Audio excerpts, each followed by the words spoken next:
Assalamualaikum warahmatullahi wabarakatuh. Alhamdulillahirabbil alamin. Allahumma salli wa sallim wa barik ala sayyidina Muhammadin wa ala alihi wa ashabihi wa man tabi'ahum bi ihsanin ila yaumiddin, amma ba'du.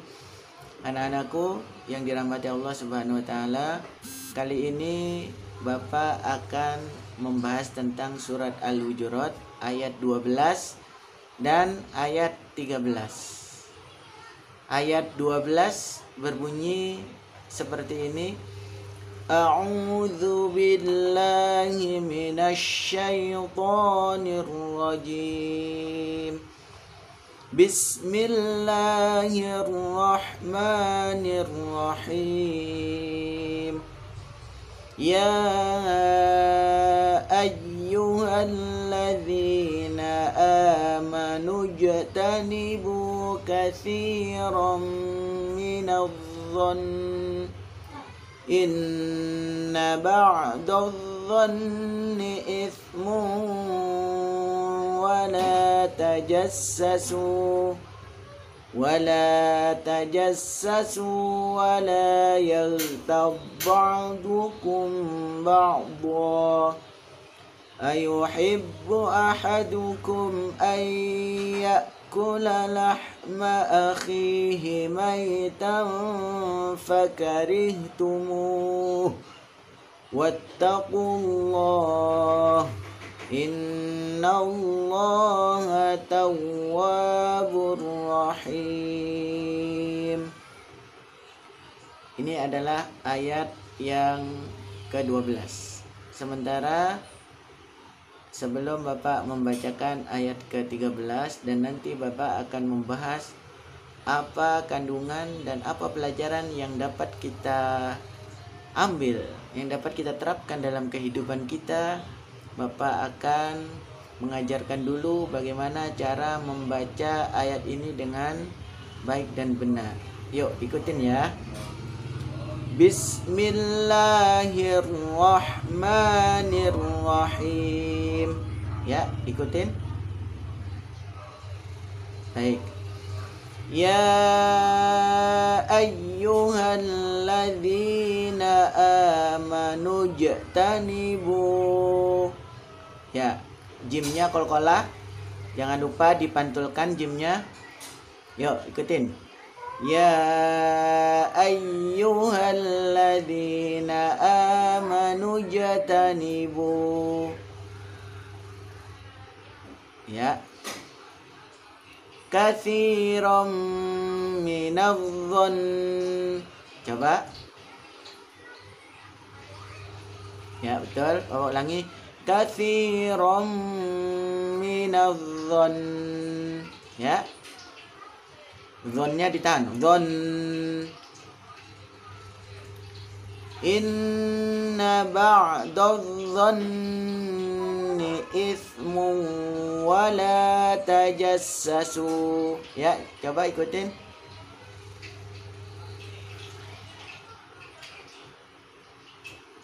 Sa ya. Sa. Dha. Dhon. Terus itsmun. Ya, sa.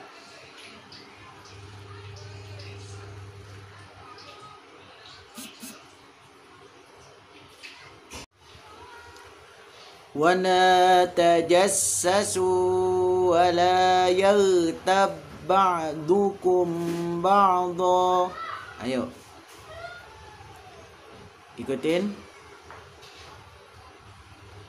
Ayuhibbu ahadukum ay ya'kula lahma akhihi. Ya, bawa potong-potong deh, dikit-dikit ya.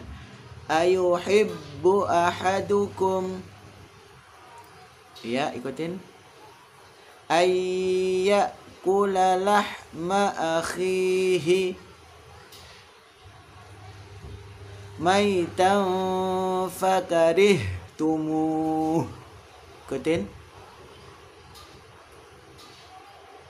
Wattaqullah innallaha tawwabur rahim. tawwabur ya. Innallaha tawwabur rahim. Baik, lanjutannya bacaan lengkapnya. Bismillahirrahmanirrahim. Ya ayyuhalladzina amanu jtanibu katsiran minadh-dhann inna ba'dadh-dhanni ithmun wa la tajassasu ولا تجسسوا ولا يغتب بعضكم بعضا أيحب أحدكم أن يأكل لحم أخيه ميتا فكرهتموه واتقوا الله Innallaha tawwabur rahim. Baik, ayat yang ke-13 adalah A'udzu billahi minasy syaithanir rajim. Ya ayyuhan nasu inna khalaqnakum min dzakarin wa untha wa ja'alnakum syu'uban wa qabaila lita'arafu inna akramakum 'indallahi atqakum innallaha 'alimun khabir. Yuk kita belajar membaca surat Al-Hujurat ayat 13. Bismillahirrahmanirrahim. Yuk ikutin.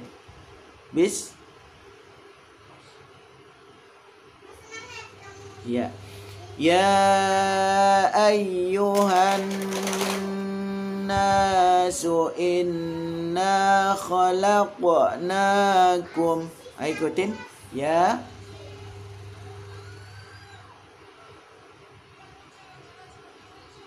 Baik. Min dzakarin wa untha. Ada ikhfa min ya, jangan lupa dzakarin wa untha sa-nya ya. Coba diikutin 1 2 3. Baik. Waja'alnakum ya, coba. Ya, waja'alnakum syu'uban wa qabaila lita'arafu. Qobanya panjang ya, qabaila. Ya, coba. 1 2 3. Waja'alnakum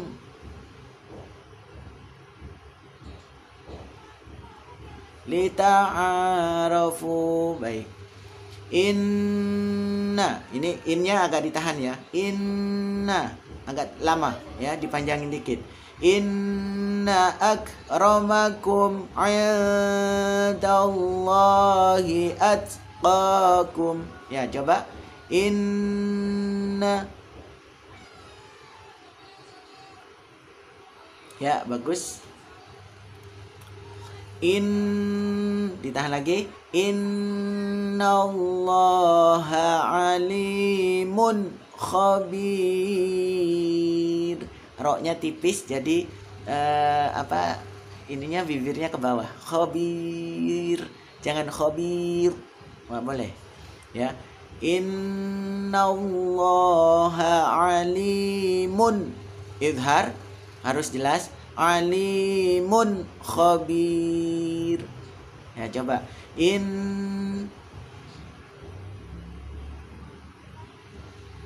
Ya, baik. Ya, kita baca lengkapnya.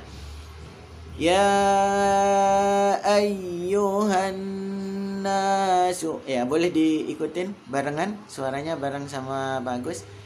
Ya ayyuhan nasu inna khalaqnakum min dzakarin wa untha وَجَعَلْنَاكُمْ شُعُوبًا وَقَبَائِلَ لِتَعَارَفُوا. Lanjut. Inna akramakum 'indallahi atqakum. Innallaha alimun khabir. Ya. Shadaqallahul azim. Baik anak-anakku, yang pertama kita akan membahas surat Al-Hujurat ayat 12. Surat Al-Hujurat ayat 12 ini secara umum membahas tentang dzon. Dzon itu adalah prasangka. Dzon adalah prasangka. Ada prasangka baik, ada prasangka buruk. Sebenarnya walaupun ada prasangka yang baik atau prasangka yang buruk, sebenarnya dua-duanya tidak baik. Karena di dalam ayat ini Allah menjelaskan kita seharusnya ya ayyuhalladzina amanu jtanibu katsiran minadh-dhanni. Kita diperintahkan oleh Allah, dianjurkan oleh Allah untuk meninggalkan prasangka. Ya. Kenapa? Karena sesungguhnya prasangka itu di antaranya bahkan sebagian besarnya itu isinya adalah dosa. Inna ba'dadh-dhanni itsmun. Ba'dadh-dhanni itsmun. Sebagiannya, tetapi sebagian besarnya ini. Ya, nanti Bapak akan kasih contohnya, buktinya bahwa prasangka itu walaupun prasangka baik itu ada tidak baiknya, ya. Wala tajassasu, dan janganlah mencari-cari kesalahan orang lain. Wala yaghtab ba'dukum ba'do, dan janganlah saling menggunjing, menggibah. Ya, yaghtab ini ghibah atau membicarakan tentang kejelekan orang lain. Ya. Menjelekkan orang lain, membicarakan kejelekan orang lain itu tidak ada. Ya, misalkan si A kita bicarain, si A begini begitu, diomongin yang jelek-jelek. Itu adalah ghibah. Itu kalau memang sesuai, memang dia itu jelek misalkan, memang dia begini begitu, tapi kita omongin tanpa ada dia. Nah, bagaimana kalau kita ngomongnya udah jelek tapi tidak ada pada dia sebenarnya? Itu artinya fitnah. Fitnah lebih kejam lagi daripada pembunuhan. Ini lebih parah lagi kalau fitnah. Nah, Allah mengumpamakan orang yang membicarakan kejelekan orang lain itu seperti ada seorang adik memakan kakaknya, atau seorang kakak memakan kakaknya sementara saudaranya itu sudah meninggal, dagingnya dimakan. Sungguh itu adalah perbuatan yang sangat menjijikkan. Itulah perumpamaan orang yang ghibah, membicarakan kejelekan orang lain. Maka kita diperintahkan oleh Allah Subhanahu wa taala agar kita bertaubat, meninggalkan membicarakan kejelekan orang lain, karena sesungguhnya kalau kita pernah melakukan itu terus kita tidak mengulanginya lagi, maka Allah akan mengampuni kita. Ya. Oke, Bapak akan kasih bukti bahwa dzon atau prasangka baik yang baik, ya, prasangka baik itu sebagiannya tidak baik. Contoh ini. Kalau prasangka buruk udah jelas pasti, ya. Prasangka buruk udah jelas tidak baik.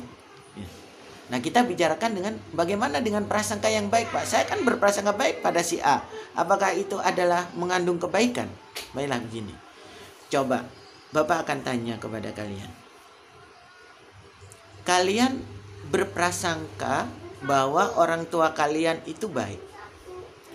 Kalian punya sangkaan bahwa ayah bunda kalian itu baik. Itu yang pertama. Yang kedua, kalian yakin bahwa ayah bunda kalian itu adalah orang yang paling baik. Orang yang baik kepada kita. Ada bedanya nggak?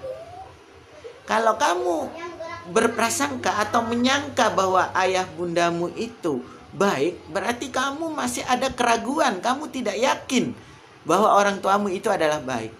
Itu tidak baik menurut Allah Subhanahu wa taala. Prasangka yang baik itu ternyata tidak baik. Maka kita jauhi prasangka. Apalagi prasangka jelek. Kamu berprasangka bahwa ayah ibumu akan mencelakai kamu. Wah, ini lebih parah lagi, ya. Oke, itu contohnya. Nah, di dalam Islam itu ada tingkatan. Pertama adalah ilmu. Jadi dalam Islam itu memang melakukan apapun harus berdasarkan ilmu. Ibadah berdasarkan ilmu. Berbicara berdasarkan ilmu. Memberikan informasi berdasarkan ilmu. Mengajar berdasarkan ilmu. Belajar pun berdasarkan ilmu. Kalau nggak tahu ilmunya belajar, kalau nggak tahu ilmunya mengajar, kalau nggak tahu ilmunya beribadah, maka ibadah kita, mengajarnya kita, belajarnya kita bisa ngaco. Coba bayangkan. Kamu mau sholat duhur, nggak tahu ilmunya tentang sholat duhur, maka kamu akan melakukan sholat semau kamu sendiri. Atau kamu melakukan sholat karena nggak tahu ilmunya tanpa niat. Atau melakukan niat tapi niatnya salah. Maka ibadah kita akan kacau. Maka tidak ada pilihan lain bahwa derajat yang pertama adalah ilmu. Nah, yang kedua itu adalah dzon. Dzon ini setengah tidak tahu, setengah tahu. Ya, setengah tidak tahu, setengah tahu. Tapi taunya dia agak lebih banyak sedikit gitu. Kalau ditimbang yang mungkin 60, yang dia tahu 60, tapi 40%-nya dia tidak tahu. Itu adalah dzon. Makanya karena ini tidak 100%, kalau ilmu tahu itu adalah 100%, mengetahui dengan pasti, makanya itu tingkatnya paling tinggi.